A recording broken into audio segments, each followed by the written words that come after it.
fellow citizens, our way of life, our very freedom came under attack in a series of deliberate and deadly terrorist acts. Several shots were fired as President Kennedy's motorcade passed through downtown Dallas. None of us will ever forget this day. Yet we go forward to defend freedom and all that is good and just in our world. This is Houston. Say again, please. Houston, we've had a problem. Ask not what your country can do for you. Ask what you can do for your country. I have a dream. My 4 little children will one day live in a nation where they will not be judged by the color of their skin, but by the content of their character. I have a dream today. Welcome to the Hagmann Daily Show, weekdays 2 to 3 p.m. Eastern Time.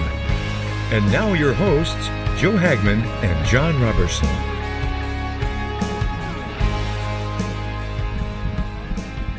Hello and welcome to this Tuesday, April 24th, 2018 edition of the Hagmann Daily Show. So much to get into today. So happy to be here as we are getting back into the swing of things, still coming back from the Occupy 2018 conference. And even though we didn't travel that far, it was only 2.5 hours away, you'd be surprised at how much, these 20-hour days, 16 to 20-hour days, over and over and over again, and then those travel days on the weekend with that conference can take out of you. I got a great sleep on Sunday evening to Monday morning, and at the studio yesterday, I was still so exhausted. But today, got another great sleep last night, and I feel like a new man. But yesterday, after I got about 9 hours of sleep, I don't know, John, I felt like I could go back to bed for another 6 hours, and that stuck with me all day. I had like 6 cups of coffees, I had an energy drink, I had a few purple sticks, on and on and on. Nothing seemed to do it for me, but I feel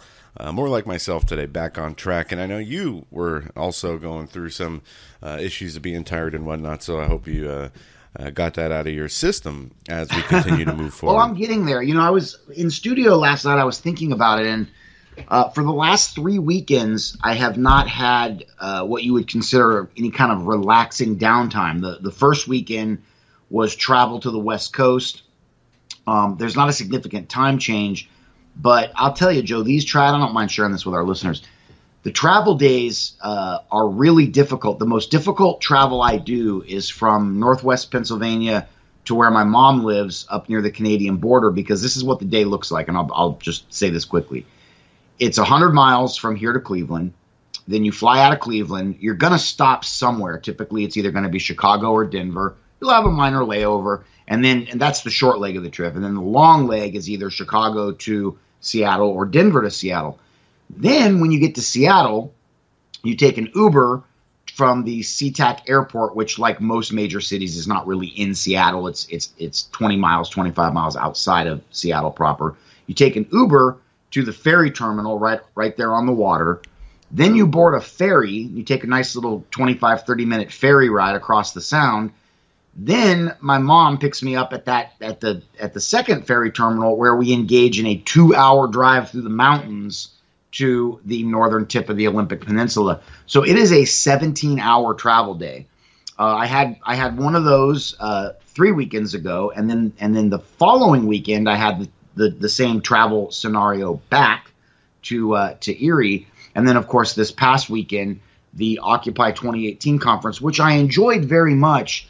But unless an individual's done this, it's hard to describe how much it takes out of you to engage with 20, 30, 40 people socially. And I'm still getting used to this, Joe, but I really want to give everybody legitimate attention and listen to what they have to say and have actual conversation with them. I don't want to behave like some kind of fancy pants person that I'm not. And that takes a lot of energy to hear all these different stories. And so many people have so many different concerns at this time with the news as it is, and with the Trump administration and all of the blowback in our country. And then, of course, I brought it upon myself because the topic I chose to present at Occupy 2018. By the way, I've decided I'm not going to discuss that topic again because it's just too brutal. Joe, I had 3 SRA DID survivors come up and talk with me after my presentation,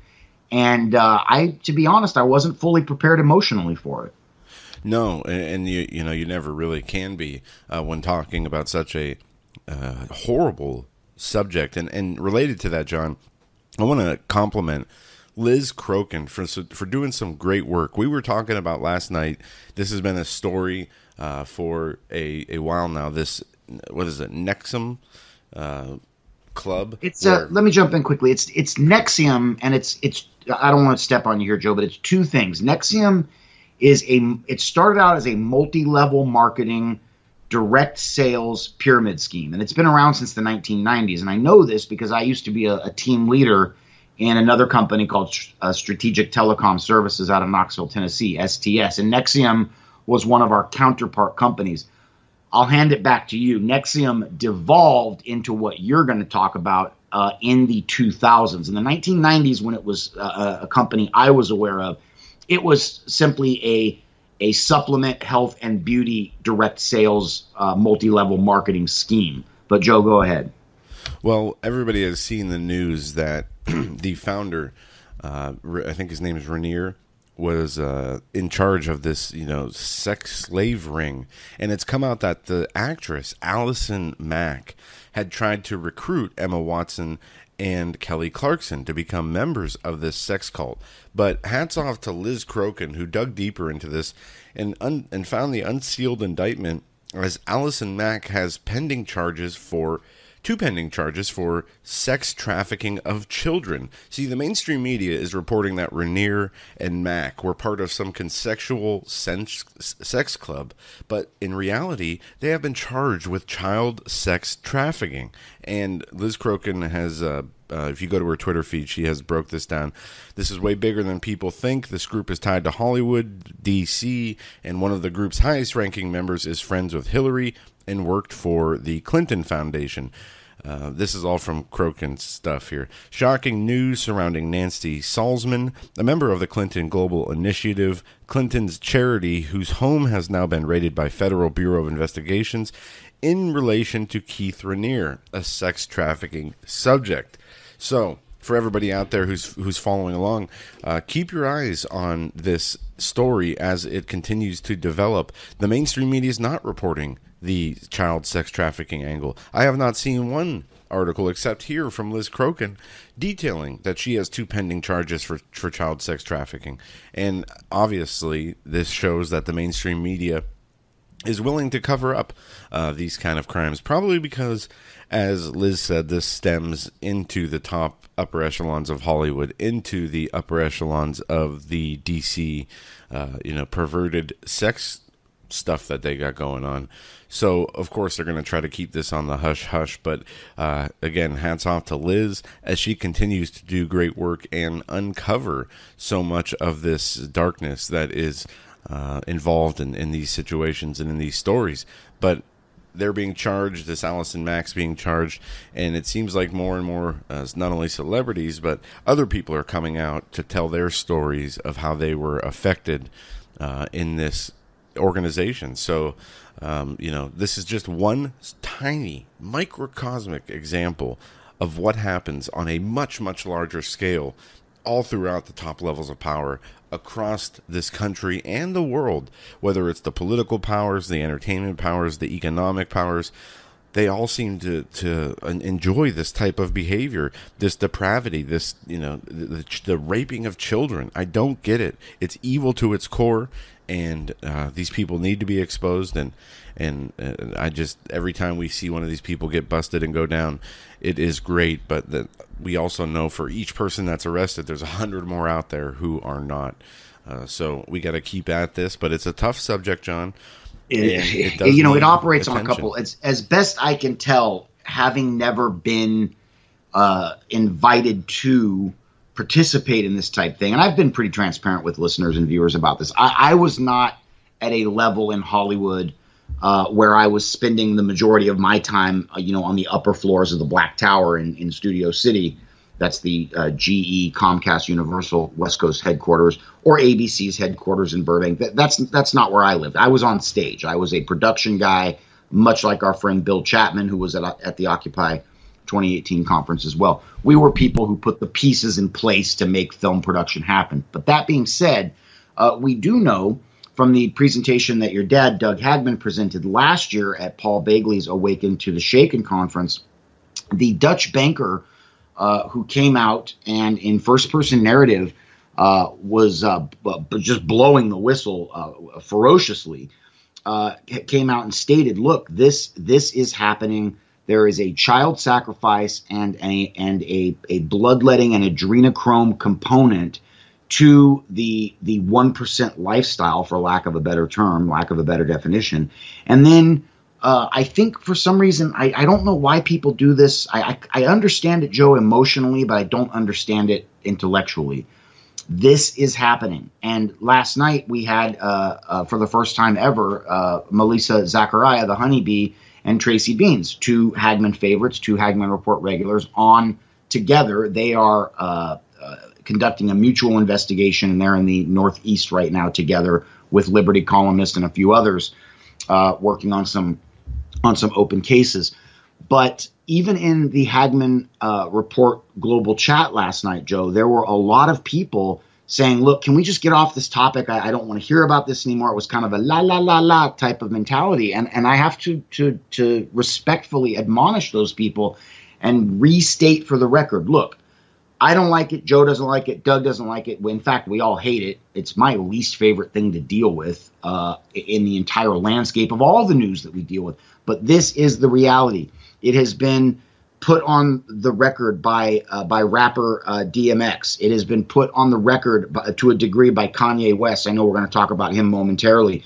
People say that he had a meltdown live during President Trump's candidacy when he went directly from his effectively canceled live performance where he did a 40-minute rant, dropped the mic, and walked off stage. He flew directly to New York and met with candidate Trump at Trump Tower. Joe, what do you think Kanye West was making the future president of the United States aware of in that meeting? I'll tell you what they were talking about. They were talking about what they call the ninefold contract. They were talking about the demonic brokerage that occurs for an individual like Kanye West to obtain the level of success that they do. So whether it's from Dutch banking or American hip hop, people, or even the work I've done with the Hagmann Report, coming from a frankly, it was an important but a relatively low level of Hollywood production work. We're all telling you folks the same thing.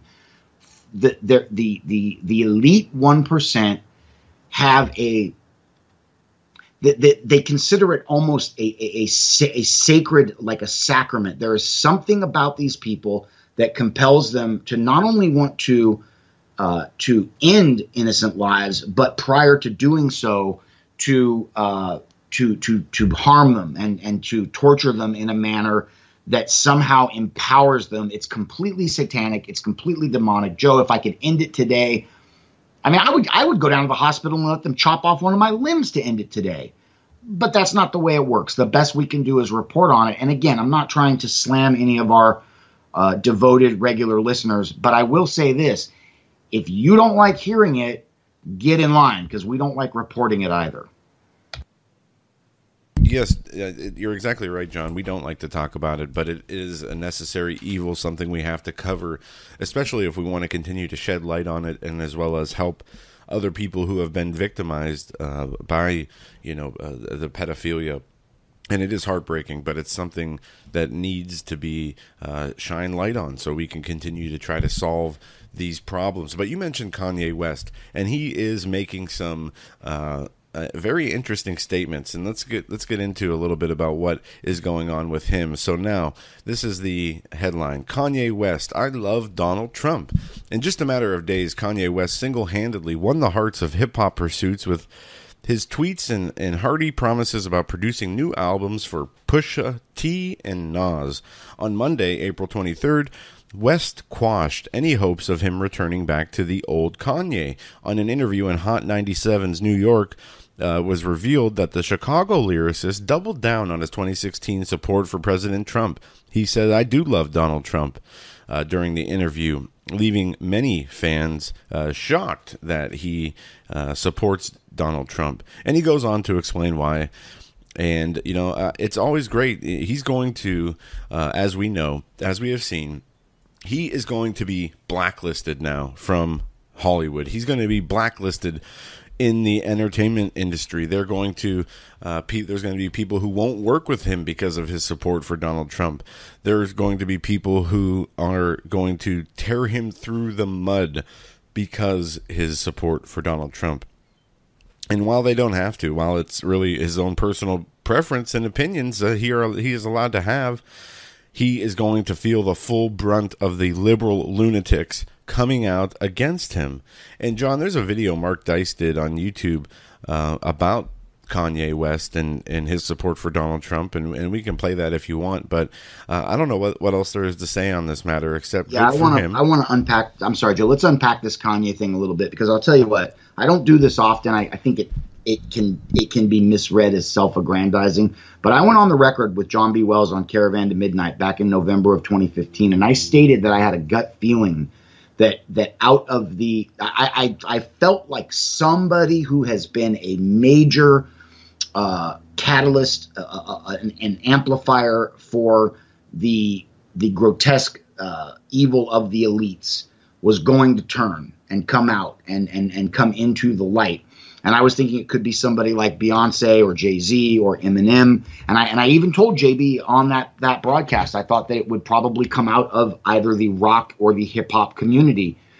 I don't know what made me think that, Joe, but let's consider this a tweet directly from Alex Jones to Kanye West, and then we can play the piece you just mentioned. Alex is reaching out to Kanye.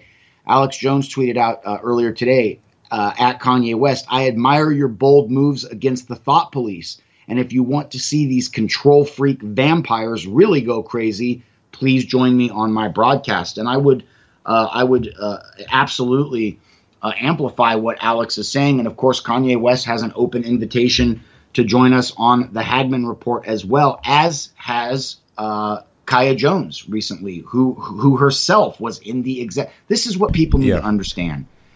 In order to obtain the contracts, the record distribution, the label support, the world tours, and all the money that comes with it, these people are exposed to a blackmail scheme that involves some of the most grotesque, denigrating sexual behavior imaginable. And Joe, when you and I first started working together professionally back, it was, I believe, in June of 2015, I joined your father, Doug Hagmann, and yourself on the Hagmann Report. And I told you guys that this is how Hollywood works, that they get young talent, they groom them, and part of that grooming is to get them in sexually compromised positions so that they own them through blackmail for the remainder of their careers. Now, this goes back almost 4 years, and people can find that on the Hagmann Report archives. Anyway, I'm going to take a breath, give it back to you, but let's play the Kanye piece. Yeah, and I didn't get a chance to listen to this Mark Dice video, but it's titled "Kanye West to the Rescue." So let's just take the first few minutes of this video from Mark Dice from yesterday. I never thought I would say this, but Kanye West said something intelligent over the weekend, and of course, liberals are upset about it. He tweeted, quote, "I love the way Candace Owens thinks," referring to the black female Donald Trump supporter, former liberal turned conservative, who was just shouted down by some lunatic Black Lives Matter supporters at UCLA, and apparently Kanye saw her, completely schooled him, decided to give her a shout out, and the liberals are upset about it. The Washington Compost says Kanye West's embrace of a black Trump supporter not well received. I can guarantee you what you're seeing happening is victim mentality versus victor mentality. And That's I promise great, by you, the way. the I people love that. here are Isn't going that to great? win. Victim mentality is not cool. I don't know why people like being oppressed. It's the weirdest thing I've ever heard. I love oppression. We're oppressed. 400 years of slavery, Jim Crow, which, by the way, none of you guys lived through. Your grandparents did. And it's embarrassing that you utilize their history. You're not living through anything right now. You're overly privileged Americans. So she tweeted that video. It got tens of thousands of retweets, including one pretty important set of eyeballs. Yeah, Kanye West. Everyone knows Kanye West.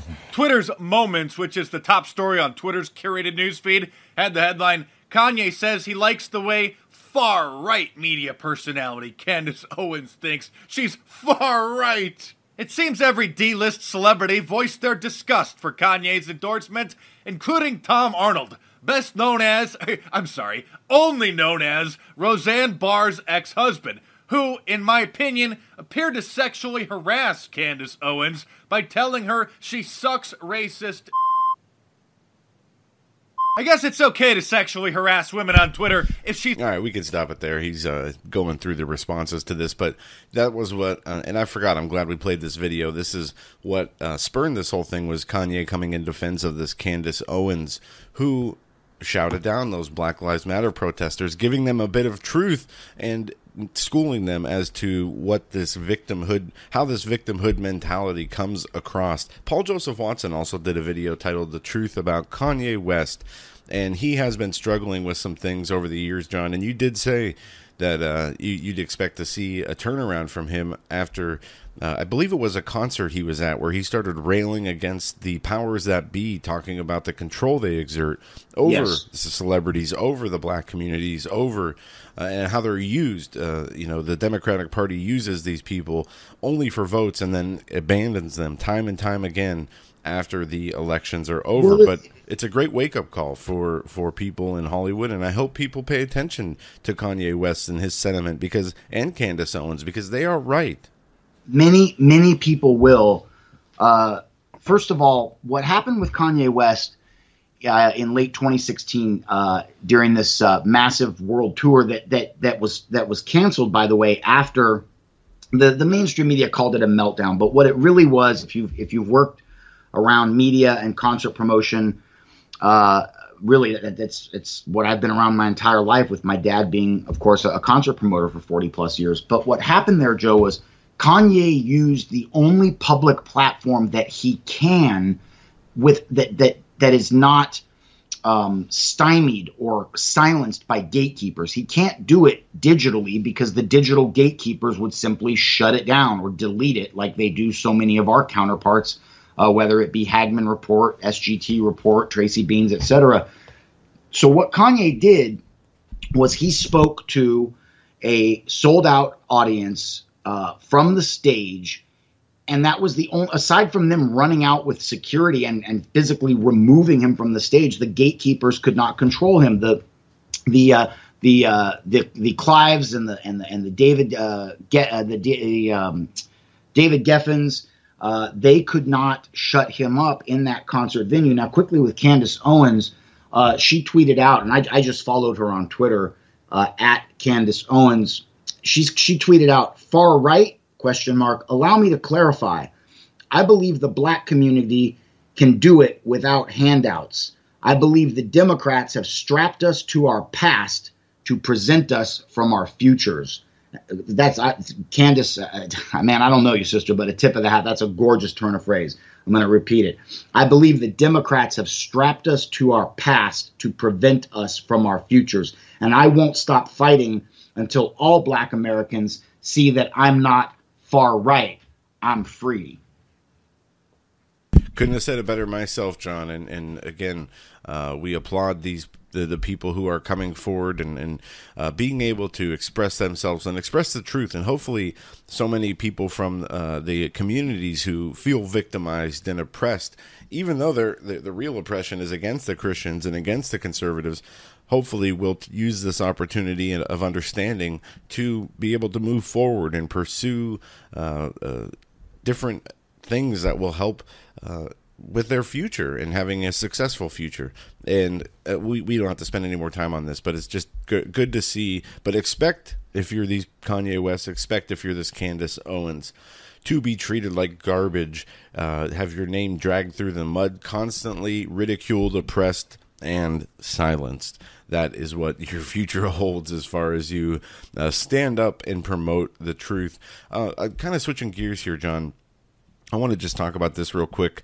I don't have any stories on this except somebody's personal account with trying to withdraw cash from their own bank. My bank required an explanation for withdrawing $15,000 in cash from my own account.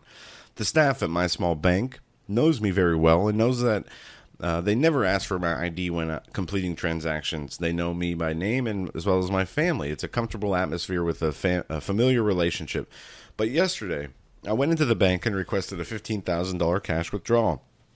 Then suddenly, they started behaving as if I was doing something illegal.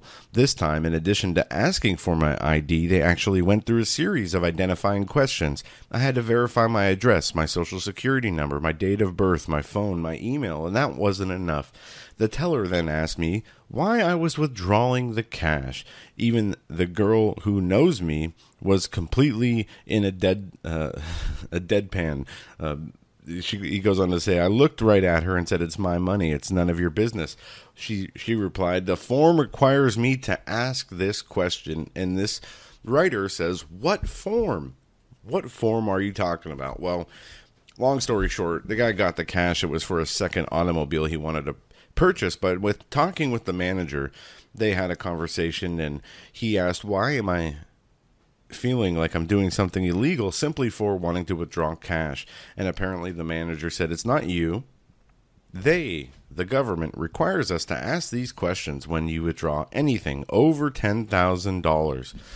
But the reason I wanted to talk about this story, and I don't have this problem, I don't have that kind of money in the bank to take out, so I don't have these kind of issues. But we have seen cash has become there's a war on cash. And when we were at the conference, we talked to a gentleman, John, that you and I both sat down and had lunch with in the past, and he explained to me how he had about 50 grand at the airport that he was traveling with moving cash from one business to another in person, and they took the money and gave him a receipt, and he had to go through all this stuff to prove where he got the money, to prove that it came from his account, to prove how it was earned to be in his account in the first place before getting it back from the federal government, and it took 6 months.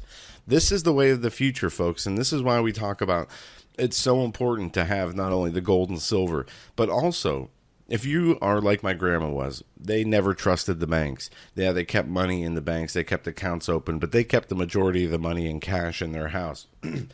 So what I'm saying is, we are coming upon times where these kind of activities are going to be more and more and more frequent. We're going to see this huge push to criminalize people who want to have large cash withdrawals.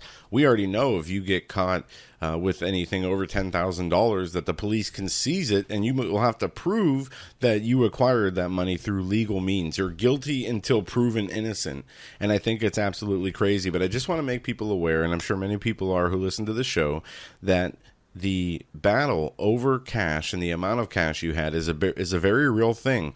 And if we can take other countries as examples, like Sweden, for instance, or what they have done in India, they are moving away from cash. And pretty soon we're getting to a point where cash will not be, it will be considered illegal, and everything's going to have to be done digitally. That way they can keep track of how every penny is earned, how every penny is spent, and making sure they get their tax revenue for every sale that is done. It's a part of their New World Order, one world government system, and it may not be right around the corner. It may be 5, 10, 20 years away, but it's coming. And when it comes, cash will not be available. So make sure you have that extra cash lying around if you are fortunate enough to have extra cash. Amen. And I would add, having I'm learning. I was just talking to my dad about this 2-3 days ago. I've been learning a new level of frugality because my entire lifestyle has changed. I live in a less expensive region of the country, but I'm also budgeting my monthly life on substantially less income, and yet did something that I think so many Americans want to do but are fearful of doing, which is I am now blessed to work in a job where day in and day out I enjoy what I'm doing, even on the tough days, but more importantly, I have job satisfaction. Whereas when I worked in Hollywood and I made over $100,000 a year, I had zero job satisfaction. And of course, as most of our listeners know, not only did I have zero job satisfaction, but the last 2 or 3 years that I was working in the evenings on occasion on the Hagmann Report and the other platforms, and then in the mornings and afternoons at the studios, I felt like a hypocrite and a jerk. So there's a lot to be said for learning new levels of frugality. And among our community, among remnant Christians and among the preparedness-minded patriot community, frugality is a key component of choosing that lifestyle, whether you're a member of the Oath Keepers or whether you're doing a Patriot podcast or whether you're a deacon at your local cowboy church. One thing that we all seem to share in common is learning to do more with less. And there are 2 things I want to drop quickly, Joe. I'll need a minute to get this out, but this is really important to follow up what you just laid on our listeners today, Tuesday, April 24th. This is actually from the Daily Beast, and I reported on this in 2015, but I was not yet fully with the Hagmann Report yet. So I talked about this on a number of different platforms. The headline, "Cops have a new way to take your money, prepaid debit cards." Now, Thor Benson wrote this for Daily Beast back on July 17th of 2016, and it was in June and July of 2016 that I was doing my reports on this as well. The article says, "Being pulled over by the police can be a harrowing experience, but it becomes undeniably more distressing when the police can wrongly assume you're a criminal and take your cash from you as if it's drug money. That can happen under the practice of civil asset forfeiture, and it might have just gotten a lot worse. It has been reported that Oklahoma Highway Patrol is currently using a device called the ERAD. The ERAD is the Electronic Recovery and Access to Data Machine. That's ERAD, E-R-A-D, which lets the police scan prepaid debit cards and seize the money on them if they suspect it's from criminal sources. This isn't drug money taken away after a criminal conviction. This isn't a huge wad of cash you had sitting in your lap when you got pulled over. This is the police saying there's a criminal and seizing the money on your prepaid cards." Now, I'll stop the article there. Again, that was from the Daily Beast, dailybeast.com, Thor Benson, July 17, 2016. But I also want to mention quickly an article I read this morning as part of my show prep, Joe, and it troubled me because I don't like thinking about my country this way, okay? I'm a patriot. I love America and what America has done for the Christian church globally in our 230 plus years of existence, and also for liberty-loving people like freeing Europe from the Nazis in World War II. But this is from a friend of the Hagmann Report, John Whitehead, over at the Rutherford Institute, and it was curated by the Daily Sheeple, dailysheeple.com. Title, "Is the U.S. government evil? You tell me." The greatest evil is not now done in concentration camps and labor camps. In those, we see its final result. But it is conceived and ordered, moved, seconded, carried, and minuted in clean, carpeted, warmed, and well-lighted offices by quiet men with white collars and cut fingernails and smooth-shaven cheeks who do not need to raise their voices. Hence, naturally enough, my symbol for hell is something like the bureaucracy of a police state or the office of a thoroughly nasty business concern. That was written by C.S. Lewis in his infamous book, The Screwtape Letters, and I recommend to all of our listeners, if you have not read The Screwtape Letters, you need to do so. And Joe, we should talk about that book in greater detail on a future show. John Whitehead goes on to write, "Is the U.S. government evil? You tell me. This is a government that treats its citizens like faceless statistics and economic units to be bought, sold, bartered, traded, tracked, tortured, and eventually eliminated once they've outgrown their usefulness.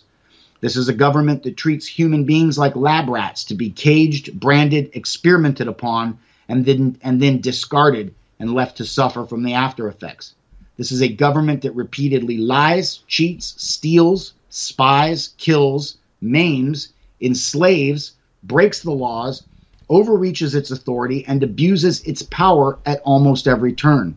This is a government that wages wars for profit, jails its own people for profit, and then turns a blind eye and a deaf ear while its henchmen rape and kill and pillage. No, this is not a government that can be trusted to do what is right or moral or humane or honorable, but instead seems to gravitate towards corruption, malevolence, misconduct, greed, cruelty, brutality, and injustice. This is not a government you should trust with your life, your loved ones, your livelihood, or your freedoms. Now, Joe, I'm going to stop the article there for expediency and hand it back to you, but I want to say this as my final point. Again, that was from the Rutherford Institute, written by John Whitehead earlier today.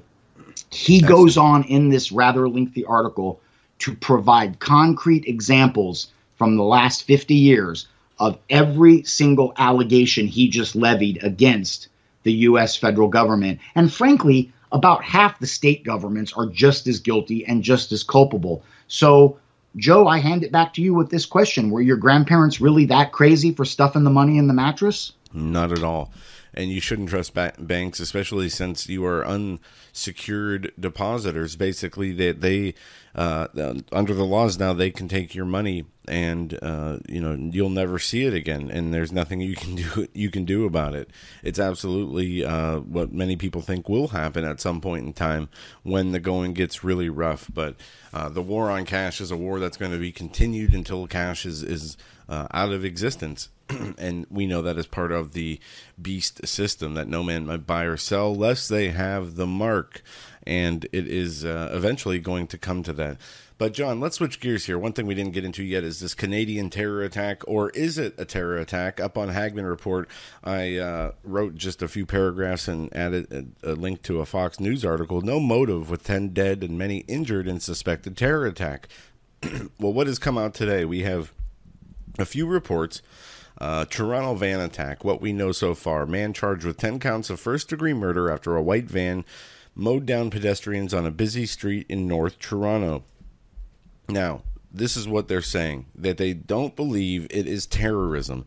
But I don't believe that for a second. I mean, here's what they say. Facebook post connected to suspect van in Rampage cites incel rebellion. Now, I don't know what an incel is, so let's read the report. A post made on Facebook just moments before Monday's pedestrian attack in Toronto detailing an incel rebellion appears to have been made by suspect Alec Manassian, his actual Facebook account. The post praised Elliot Roger, a man who killed 6 people, then himself in California in 2014, also described himself as an incel, or someone who is involuntarily celibate.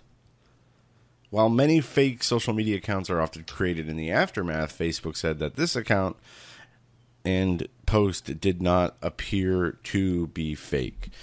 Now, was this sexual frustration, John? What is this? Well, that's if it is, it's certainly one of the more pronounced documented cases thereof.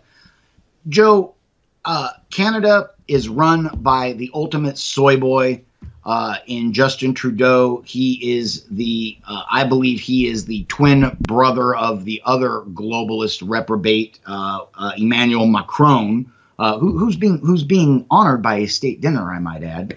But this is all going to come out in the wash, so to speak. And I'm sorry, maybe I'm a little jaded, maybe a bit cynical, but when I see innocent people mowed down in Toronto, Toronto, by the way, is a classic Canadian example of a sanctuary city mentality, as is Montreal, as is Vancouver. And Canada, much like the United States of America, has the exact same problem that we do. They have 4 or 5 huge metropolitan areas that politically control the rest of the country. This isn't even getting into the whole Quebec separatist thing. That's a whole nother topic. But, Quebec wants to be French and not even part of Canada or the British Commonwealth. But Canada has the same problem that we do. And it's interesting because having done HH Connections back in 2015, almost all of the Canadians in HH Connections, and we had quite a few of them, they were either from Ontario or they were from Nova Scotia. And what do those two places have in common? Ontario is the is the northern Midwest. It's like basically you cross this invisible line from the United States to Canada, and Ontario is kind of like a carryover geographically of the Dakotas and Wyoming and et cetera. And then you have Nova Scotia, which is a very hard scrabble, timber and fishery type environment where you've got to be pretty tough to survive. It's almost kind of like Alaska, and that's where all the Canadian conservatives are. But when you get into places like Montreal and Toronto, you are in a politically correct, I would say dysfunctional criminal environment, the same as London under Sadiq Khan or San Francisco. Whoops, I was muted there. Well, this whole thing is a tragedy, and I don't know that we'll ever get the answers as far as motive, or if we have them. Further reading this article, there's some debate as to whether this post was added after the fact, or if this was something that was put on there by some kind of hacker. They really don't know, and I guess it really doesn't matter. What's important is the guy, 25, Alec Manassian, has been arraigned on 10 counts of murder, and 15 others are injured, and it is just a very sad story. And I would have to say, regardless of what they discover as motive, maybe it was not Islamic terrorism, but nonetheless, it's still terrorism when you use a van to mow down multiple and kill multiple people and injuring several others. It is just a sad situation, and we've seen these all too often. Every time we've seen them, they have been Islamic terror attacks, and mostly in Europe, but it is a sad situation nonetheless. Moving on here to something Peter Chauka broke on the Hagmann Report last night that prompted me to put the article up on Hagmann Report. Washington State Fusion Center accidentally releases records on remote mind control. You got to go to Hagmann Report. You got to read what's up there and go to the link, which is from muckrock.com. Muckrock, Muckrock. And it says the following: Washington State Fusion Center accidentally releases records on remote mind control. Part of a request for records on Antifa and white supremacist groups, Washington State Fusion Center inadvertently bundled in EM effects on the human body, or electromagnetic effects on the human body.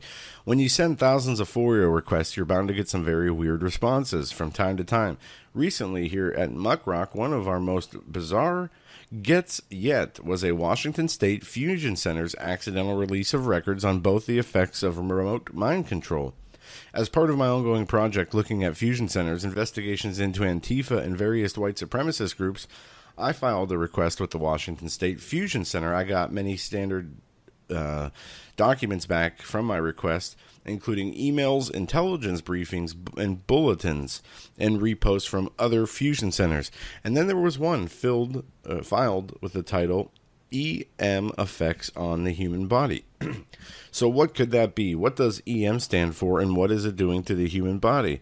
So we opened up the file and took a look. Now, you have to go to the link, but what we see here at this link is a picture of a drawing of an outline of a human body, and there are all these, I guess you'd call lines or arrows pointing to different parts of the bodies, and it shows the effects or abilities of these people to affect you in different ways, from forced memory blanking and introducing erroneous actions to violent itching inside the eyelids, controlled dreams, forced waking visions, some synced with body motion, microwave hearing, transparent eyelids, artificial tinnitus, forced movement of the jaw or teeth.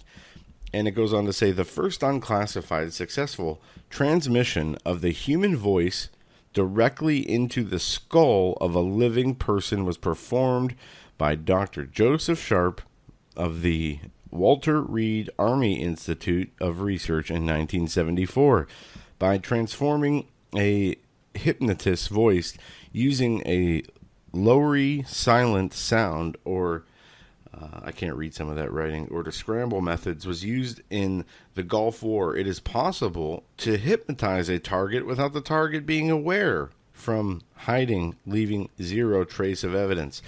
It also goes on to say that they could remotely induce a violent rash, itching, that makes you just want to itch constantly. They talk about being able to cause intense pain, all this other stuff. It's absolutely crazy, but it doesn't stop there.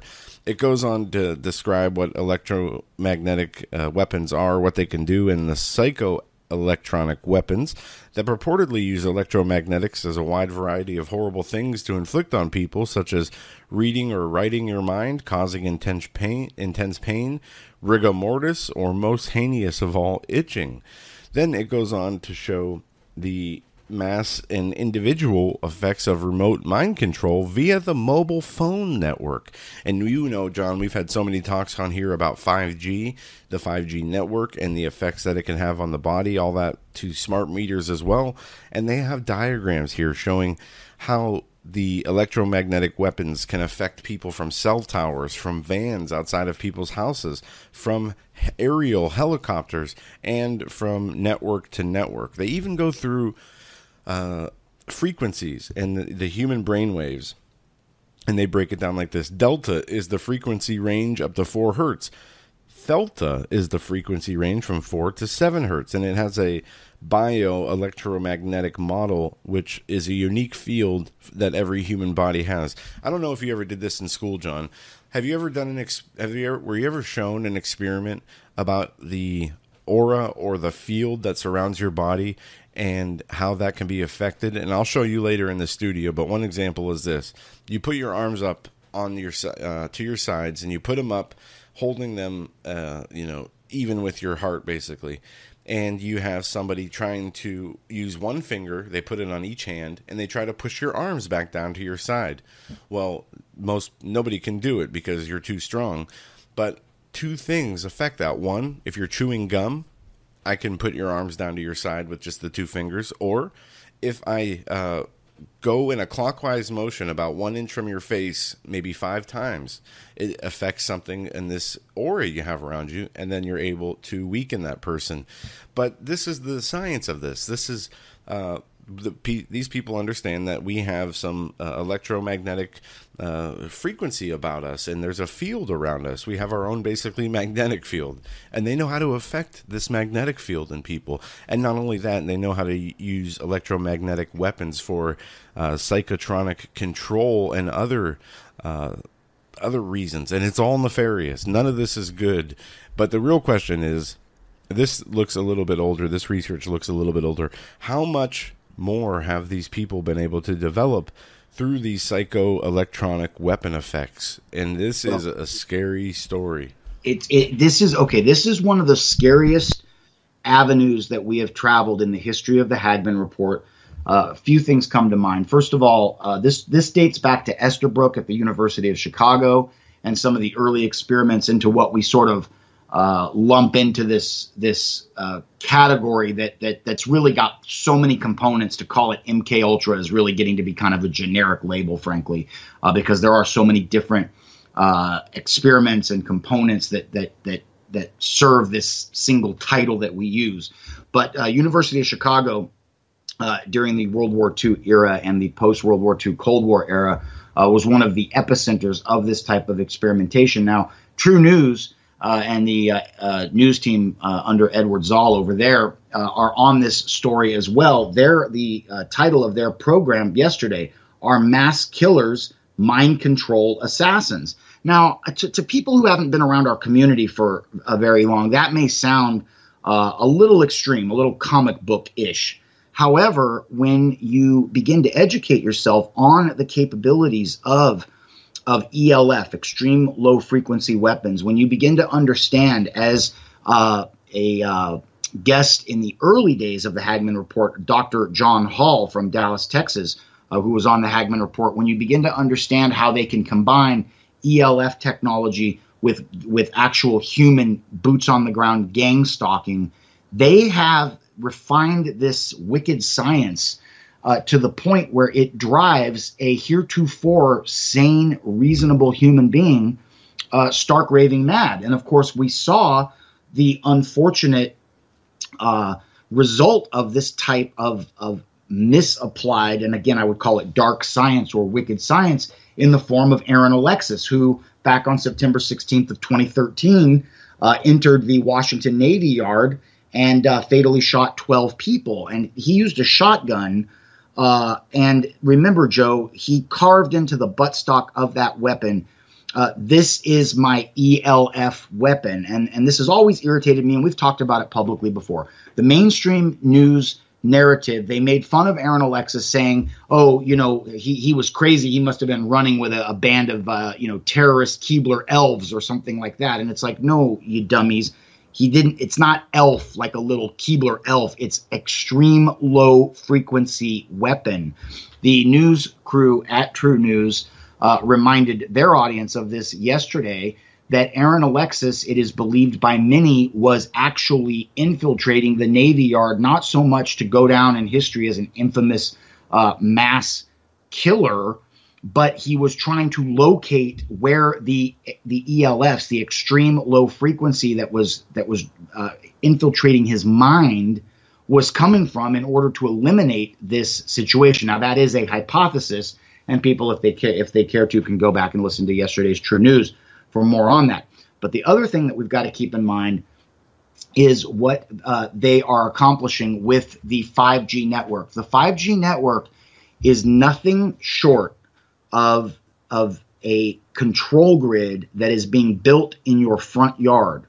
And they remember, listeners, everything that the deep state, that the Carlyle Group and DARPA, everything that these people do always has a commercial razzle-dazzle to it. Okay, so 5G, it means that you can play Pokemon that much faster. It means that you can watch Dancing with the Stars with 2.1 second download on your mobile device. But there's always a electronic warfare or a societal control component. There's always a sub rosa reason for the development and the mass distribution of these new technologies. And I would even go as far as to say that it's that the way they promote it is the sub rosa. It's actually what they intend to use it in a weaponized fashion. That's the real reason they develop these things. And lastly, Joe, and I know we're getting short on time today, remember this, listeners, we have had killers, we have had people who have done harm to strangers claim that they were influenced by their Uber app or by the Pokemon game on their mobile device. So the question I pose to our listeners today, with everything we've seen, from the John Whitehead article I read a few moments ago, the privatization of prisons, the Oklahoma Highway Patrol having zero compunction, no problem whatsoever with zeroing out your checking account right there on the side of the highway, with the Tuskegee experiments where they infected 600 black veterans with syphilis and gave them zero treatment in order to monitor how it degrades the body and the mind. With all of this being white paper history, is it that far a stretch to suggest that they are using our mobile devices and the 5G antenna network? And remember, listeners, the 5G antennas are about 8 or 10 feet tall, and they are literally planting them in people's front yards. I wasn't using hyperbole there.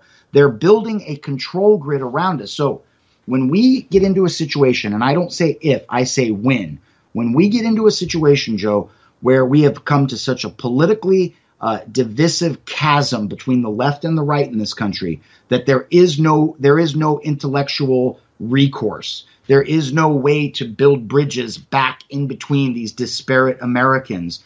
Is it that far a stretch to suggest that the powers that be, if they feel like they are losing control, if the control is slipping through their wicked fingers, is it that far a stretch to suggest that they will use technologies like ERAD to zero out your bank account and 5G network capabilities? Imagine this. On the same day, you go from having $15,000 of your hard-earned saved money in your checking account to you're zeroed out, and your own voice in your head is telling you to go next door and kill your neighbor because he didn't mow the lawn. And that's the kind of technologies that they have at their fingertips right now today. We'll cover this tomorrow, but I pulled an article, Joe, about the Army that's built a new self-aware squid-like robot that can be 3D printed right on the battlefield during combat. And of course, this robot is designed to, as you mentioned a moment ago, infiltrate the enemy, scramble their minds, and make them incoherent and in many cases straight up crazy. Joe? And John, you're a big fan of history of World War I and World War II, and I know you know this, that several these battles that we fought in the islands of Japan and in the Pacific, you had these units, and people's jobs were to carry these huge guns, different components of these huge guns all the way through the jungle, and to be set up. You had 4 or 5 people carrying different parts that would assemble one gun, and they would have to carry all the ammunition, all the missiles and mortars and whatnot.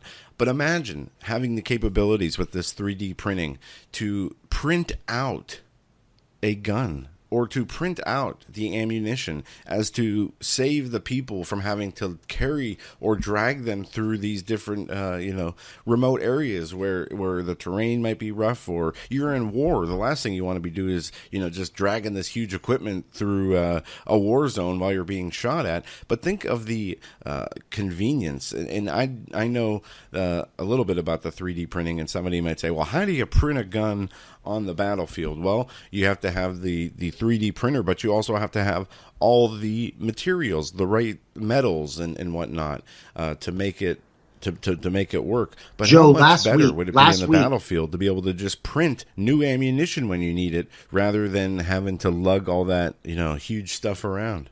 Oh, we're already there. I'll make this brief and then I'll give it to you to take us out. But last week, I was able to have an exam, a root canal, and the crown replacement done in a compressed 4-day period because they stuck a camera in my mouth at a regular dentist office.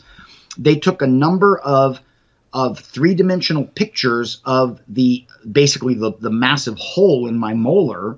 They were able to measure it properly, and they printed a new tooth, a new 3/4 crown for me right there on the day. It comes out this kind of funny periwinkle lavender color.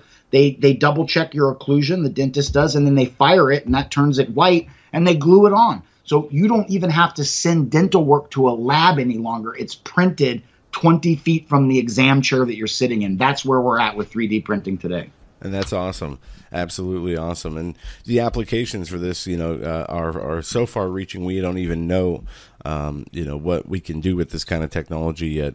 But obviously military and other practical applications will be first to see these things go into use. John, we only have about a minute and a half left, 2 minutes left. Watch the Dow today. I know it was down a few hundred points upon its open, and just keep your eye on that, as it's been very volatile as of late. Also, James Comey's book is outselling Hillary Clinton and Michael Wolff's book combined.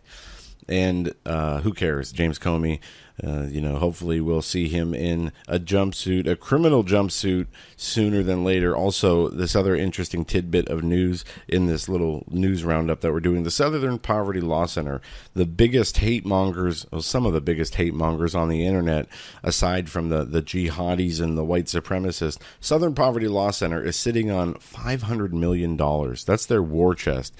And they use every penny of that kind of money to demonize Christians, to move against conservatives, to label anybody who is anti-abortion as some kind of hate group. But where do they get their money? Who gives these people $477 million? What do they need that kind of money for?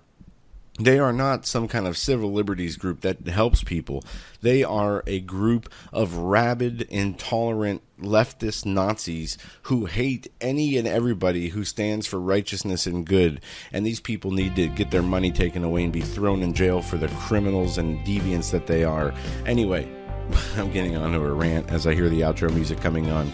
SimplyCleanFoods.net is our sponsor. You're going to be hearing from Chance this week. I think on Thursday we're going to bring him on to do a quick recap of the conference and talk about some products that he has upcoming. Don't forget, use promo code SimplyClean. Get the Alt Media Pack. It's a year's worth of food, and you're going to want to make sure that you have that survivable, storable food for when things go bad, or just when, you just might need it. And it's great tasting, one ingredient, no GMOs, veteran Christian owned. John, thank you. Listeners, thank you. We'll be back tomorrow. Have a great day.